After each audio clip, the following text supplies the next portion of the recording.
Hi friends, அனைவருக்கும் அன்பு வணக்கங்கள். இன்றைக்கி நாம் இந்த வீடியோவில் எதை பற்றி பார்க்க போகிறோம் அப்படின்னா, பழங்களின் தோல் இருக்கு இல்லையா, அந்த மாதிரி சில பழங்களின் தோலை பற்றி பார்க்க போகிறோம். பொதுவாக நாம் பழங்களை சாப்பிடும்போது அதனுடைய தோலை தூக்கி வீசுவது உண்டு. ஆனால் இனிமே இதை தெரிஞ்சால் இந்த பழங்களின் தோலை தூக்கி போட மாட்டீங்க.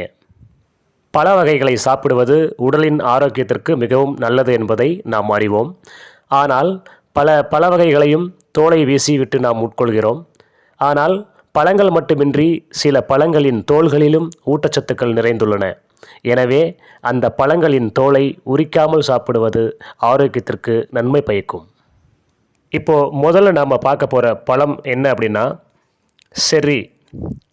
செர்ரி பழத்தின் தோலில் அந்தோசயனின் உள்ளது. இது வீக்கத்தை குறைக்கவும் இதய ஆரோக்கியத்தை மேம்படுத்தவும் சிறந்தது.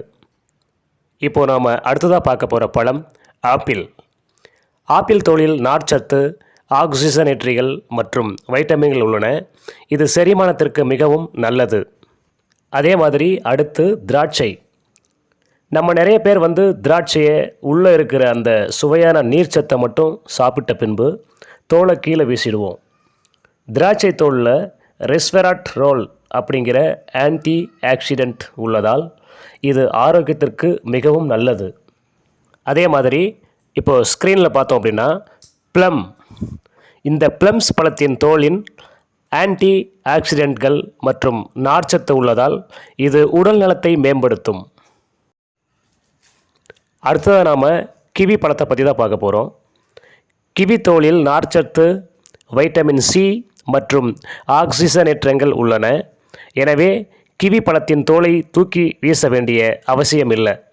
ஏன்னா அதை அப்படியே சாப்பிட்லாம்.